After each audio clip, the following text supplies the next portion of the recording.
they'll do their little meeting dance. That'd be cool.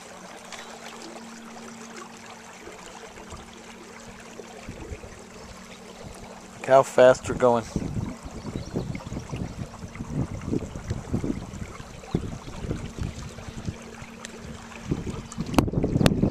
So what do you think, Lee? Are you having a good time? Yeah? All right. I am. I feel better already. Let me hold it and I'll photograph you. Very relaxing. Having a good time. Yes. Are you starting to decompose? I mean, decompose. The flesh is falling from my bones. What's it? Decompress. I feel right. I'm melting.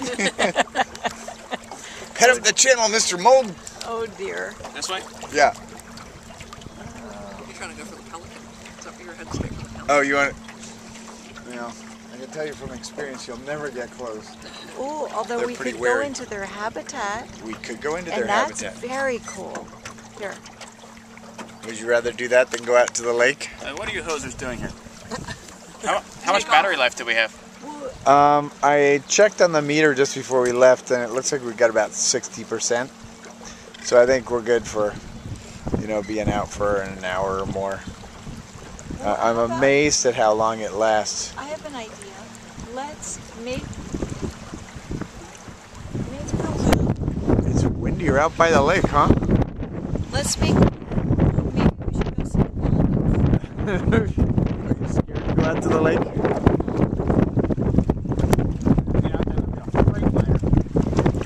But it's so windy.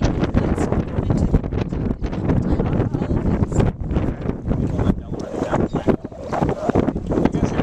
No. I guess it was a couple teenagers or something like that. They were out in their little motorboat, like a small motorboat, out on the Delaware. Yep. And they got hit by they came in contact with a large ship, and were sunk. And did they get killed or? Wow.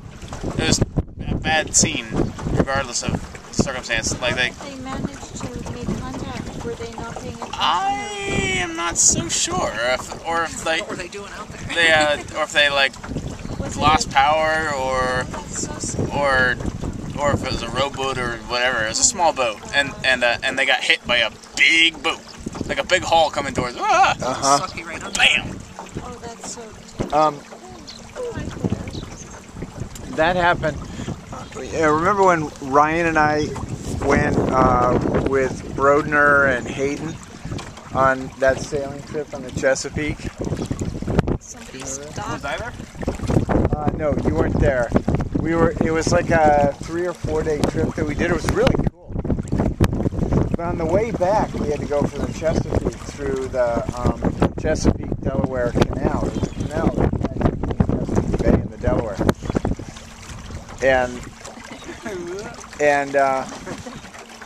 when you go, it is critical, or the tide, which way the tide is flowing is critical when you go. Because the sailboat under power can go about, I think, As fast as we're going? 6 knots. I mean, really slow.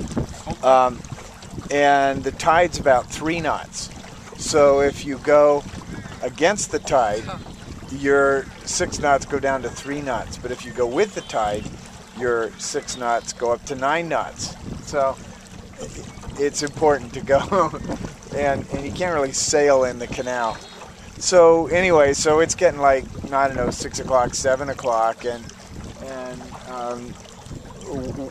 we're entering into the canal because the tide's going the right way.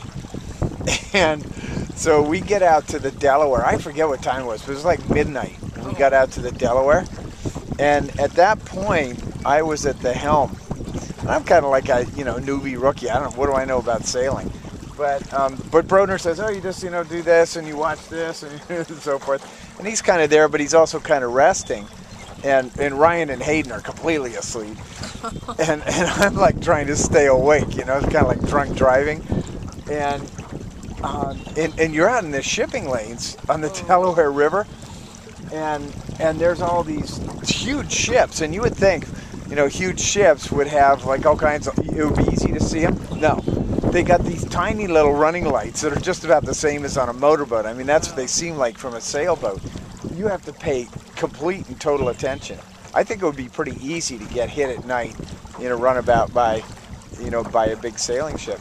So anyhow, and there was a point at which we're sailing and the Schuylkill River comes into the Delaware, just by the naval shipyard, and we're going along, and I'm looking up the river like this, paying mostly attention, but over here all of a sudden there's this big horn blast, and all of a sudden here's a tugboat pushing a barge, and it's coming right at us, and they have the right of way.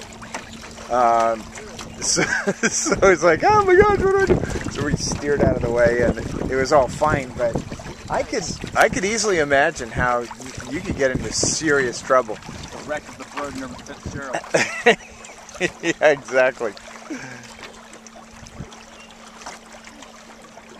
It's nice to see the water so high, and to think it's down over a foot now. Yeah. You see right over here, I'm going to turn this off now so I can pay attention.